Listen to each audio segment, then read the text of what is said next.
भ्रष्टाचार पर राष्ट्रीय स्तरीय अभियान की शुरुआत प्रेम यूथ फाउंडेशन के तहत की गई है।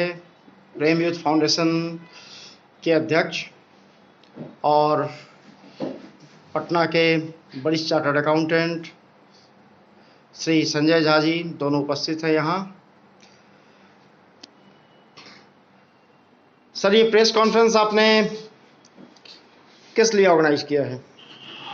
और देखिए, अभी विधानसभा चुनाव की घोषणा हो चुकी है, लेकिन किसी भी पार्टी ने भ्रष्टाचार को मुद्दा नहीं बनाया। आज भी सब लोग जाति, पार्टी, धर्म के नाम पर ही चुनावी बैतरणी पार करना चाहते हैं। कल आपने देखा होगा कि माननीय मुख्यमंत्री जी का रैली था, वर्चुअल रैली। वो क्या बोले? वो अभी भी 15 साल पहले का ही गीत गा रहे हैं। लालू जी के समय ये हो गया, वो हो गया। भैया 30 साल हो गया, अब 90 वाला बिहार नहीं है, 2020 है। आप 90 का बात क्यों करते हो?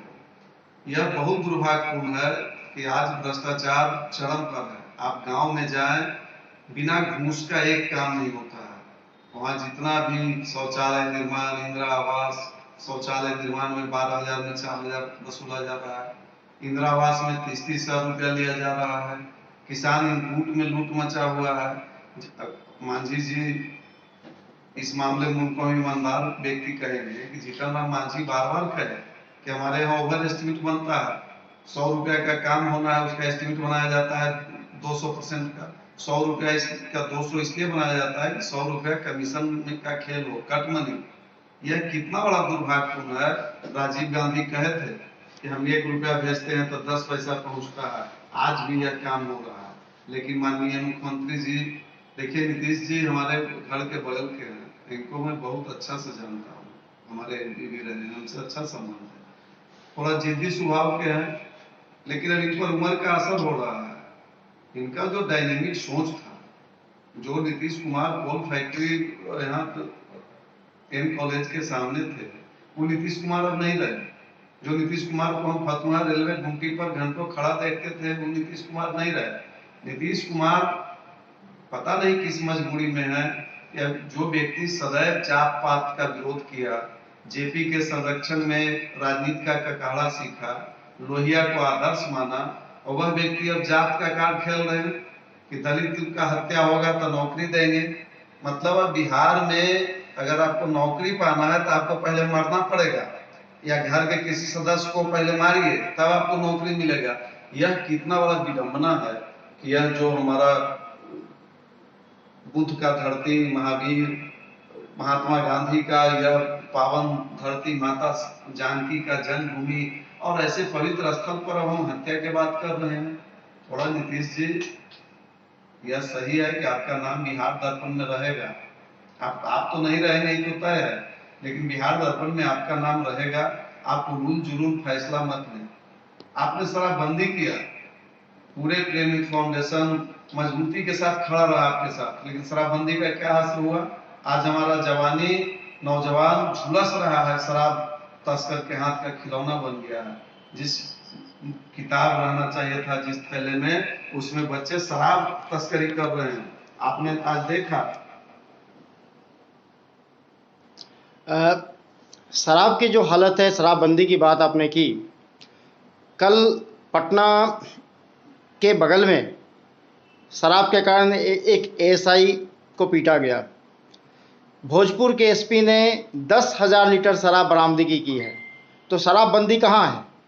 देखिए, शराब तस्करी चरम पर है, और यह इसमें प्रशासन की मिली भगत है।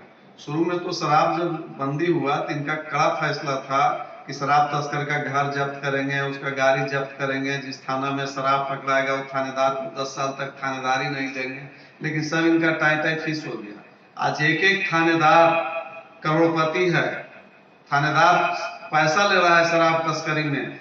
हमारे पास तो कई इस तरह का मामला आता है कि आधा गांजा पकड़ाता है, आधा गंजे गायब कर दिया, शराब गायब कर रहा है, थाना शराब बेच रहा है। और अगर कोई व्यक्ति गलती से, शरीफ व्यक्ति शराब का सूचना थाना को करता है तो थानेदार तस्कर को बता देता है, उस शरीफ व्यक्ति के साथ मारपीट हो रहा है, उस पर हमला हो रहा है, उसको मारा जा रहा है। यह पूरा माहौल एकदम खराब हो गया है और नीतीश जी पर उम्र का असर है और इनको अब रिटायरमेंट ले लेना चाहिए। और अगर रिटायरमेंट नहीं लेंगे तो हमको लगता है कि बिहार की जनता इनको रिटायर कर देगा। अब यह टाइम घिस गया, किसी काम का नहीं है।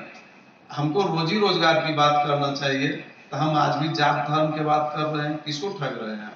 यह बहुत ही दुर्भाग्यपूर्ण है और भ्रष्टाचार चरम पर है। एक भी कार्यालय में बिना घूस के काम नहीं हो रहा है, सब जगह पैसा वसूला जा रहा है। FIR लिखने में भी लोग पैसे की डिमांड करते हैं। जी जी, थाना में तो बहुत खेल है, उसका नाम है थाना। था को ना कर दिया, ना को था कर दिया। और दरोगा का मतलब हुआ द, रो के द चाहे गा के द। उसका कारण भी है, जब दरोगा का पोस्टिंग, SP का पोस्टिंग पैसा देके होगा, स्वाभाविक है कि वो अगर 10 लाख दे के गया है तो 1 करोड़ कमाएगा। और यहाँ तो आप जान रहे हैं कि पूरा मशीनरी किस तरह से काम कर रहा है नीतीश जी का। नीतीश जी को मैं जानता हूँ, हमसे बहुत निजी संबंध है। ये स्वयं अच्छे हैं, लेकिन इनको जो इर्द गिर्द लोग बैठा हुआ है, जो ब्यूरोक्रेट में रहा, अब RCP, अब आ गया सुनील कुमार वेडीजे, बताइए 60 साल नौकरी किया, अब इसको रिटायर होकर नाती पोता खिलाना चाहिए, तभी पॉलिटिक्स में आ रहा है।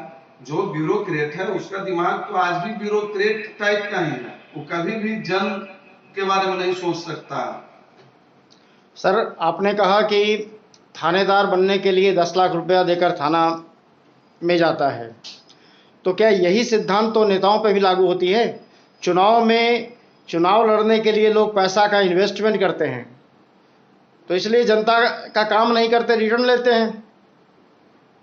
देखिए, हम आजादी के बाद से पार्टी दल के नाम पर चुनाव लड़ते रहे, सरकार बनाते रहे, और जब दल के नाम पर चुनाव होगा तो वह व्यक्ति जो चुनाव जीतता है वो दल के प्रति ज्यादा डेडिकेटेड रहता है और सिंबल खरीदने के लिए करोड़ों रुपया इन्वेस्ट करता है। इसलिए हम लोगों ने अभियान चलाया है और इस बार 243 सीट पर हम स्वतंत्र उम्मीदवार के पक्ष में आए, जो किसी दल के बंधन में नहीं हो, स्वतंत्र उम्मीदवार जीते और स्वतंत्र रूप से मुख्यमंत्री का चयन होगा। मुख्यमंत्री थोपा क्यों जाएगा? अभी सुशील मोदी और नीतीश कुमार जी 15 साल में कोई विधानसभा चुनाव नहीं लड़ा।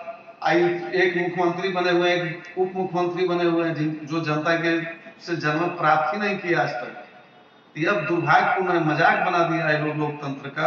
इसलिए हम लोग स्वतंत्र उम्मीदवार 243 सीट पर उतार रहे हैं और हम लोग जनता से भी अपील करते हैं कि सभी दलों में दलदल है, सबसे अच्छा निर्दल है, स्वतंत्र उम्मीदवार को आप चुने जिसका स्वच्छ छवि का हो, जो सभी जात पात का सम्मान करता हो, ऐसे लोगों को हम लोग आगे बढ़ाएंगे। सर, संजय सर, आपसे एक सवाल है। जी जी जी। नीतीश जी ने कब्रिस्तान की घेराबंदी में करोड़ों रुपए बर्बाद किए, लेकिन कभी श्मशान और मंदिरों के लिए उनसे एक पैसा नहीं निकला।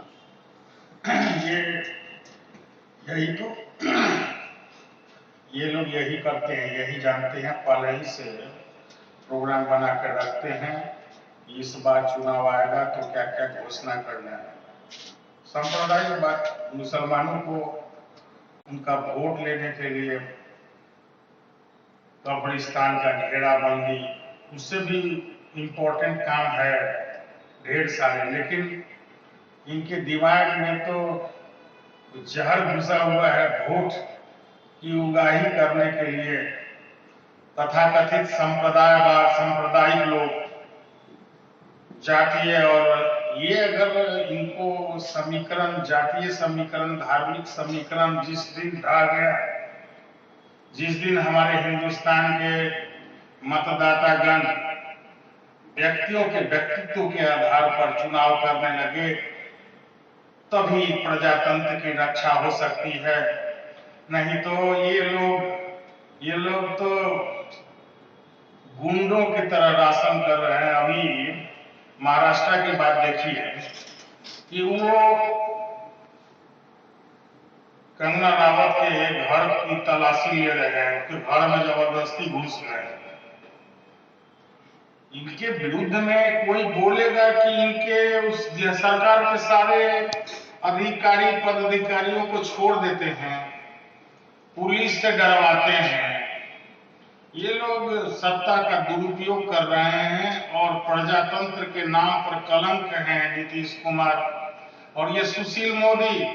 इनके विरुद्ध में ढेर सारे तथ्य हम लोगों के पास में है। इनको तो अरेस्ट करना चाहिए। इनको प्रतिदिन ये अखबार में लालू ऐसे वो ऐसे हम बहुत अच्छा। ये सुशील कुमार मोदी बिहार का शोक है। जब पुराना आने वाला था तो उस जमाने में सुशील कुमार मोदी ने कहा था अप्रैल महीना में कि बिहार में कोरोना का कोई खास फर्क नहीं पड़ेगा। मतलब इतने अदूरदर्शी नेता लोग, न जाने कैसा कैसा नेता हम लोग चुनते हैं। अरे बीजेपी कोई अच्छी पार्टी नहीं है। बीजेपी में वही लोग आ गए, कांग्रेस से आए, ये जनता दल, राजद से, तो उससे सब वही है। प्रधानमंत्री जी बहुत प्रधानमंत्री के बारे में भी वो भी कूटनीति का सहारा लेके वोट प्राप्त करते हैं। श्मशान की भूमि को घेरना का मतलब मुसलमान का वोट प्राप्त करना। मंदिर में कुछ नहीं है, हिंदू को तो वोट देना ही है। मुसलमान वोट देगा कि नहीं देगा, और एक मुश्त वोट देता है मुसलमान। इसलिए मुसलमान गलत करे या सही करे, वो देश में उसको देखने वाला क्यों। सर 2014 से यूपीएससी में इस्लामिक स्टडी को शामिल किया गया है, ये कितना सही है भारत के लिए? ये इन लोगों का जो पढ़ाना चाहिए वो तो पढ़ाते नहीं है। इस्लामिक स्टडी पढ़ा रहे हैं। अरे पूरा निरंकुश है। कौन बनाता है, कौन नीति निर्धारण करता है यूपीएससी का, तो बताए तो।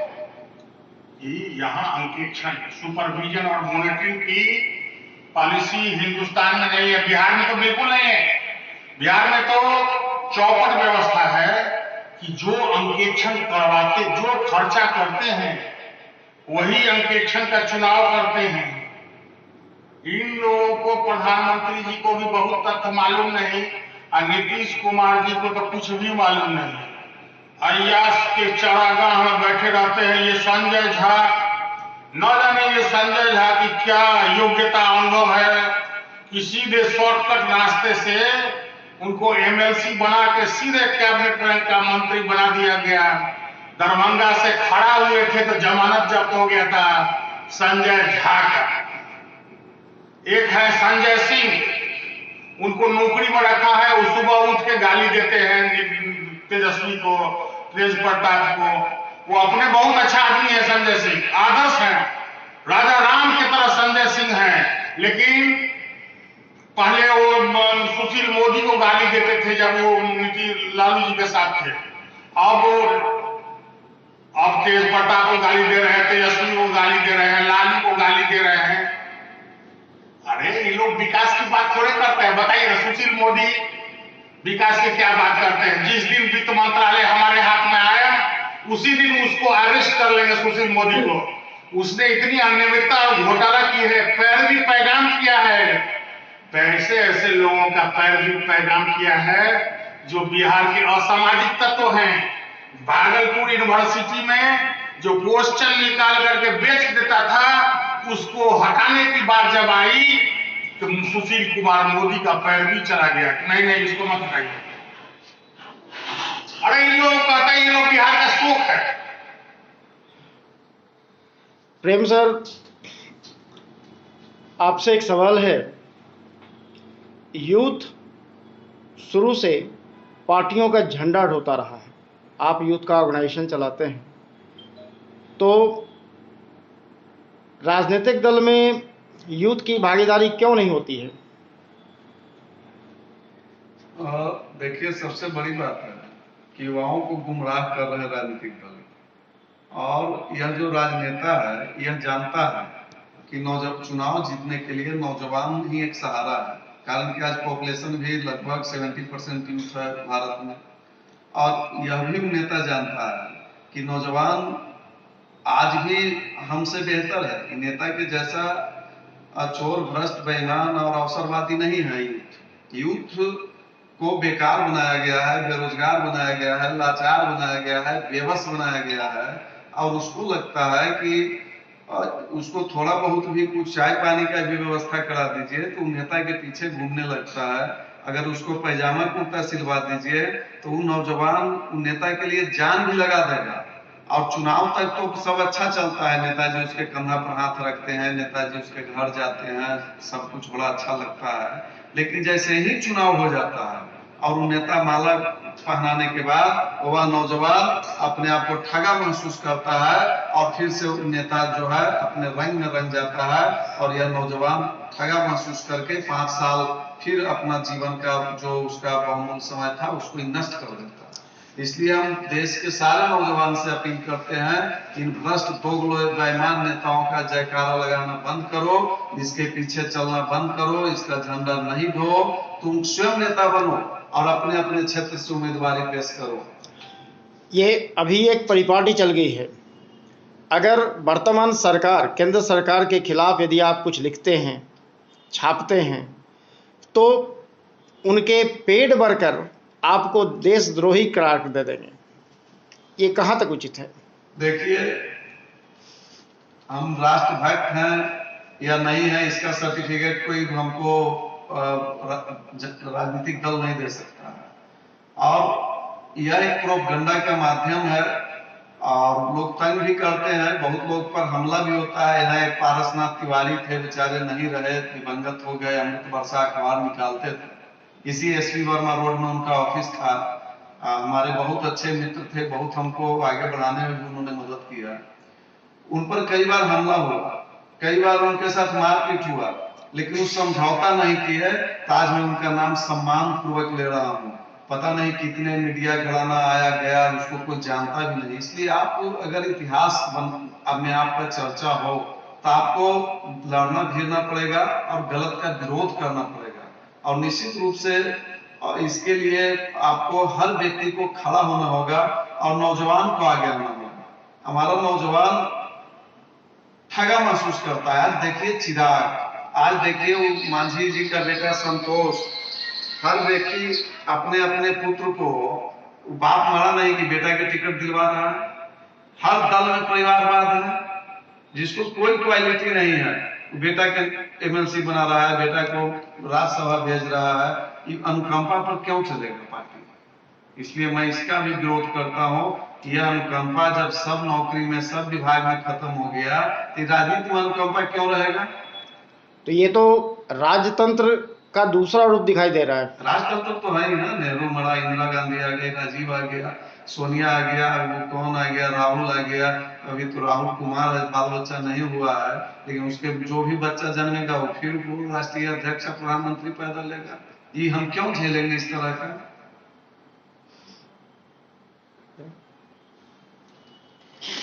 धन्यवाद।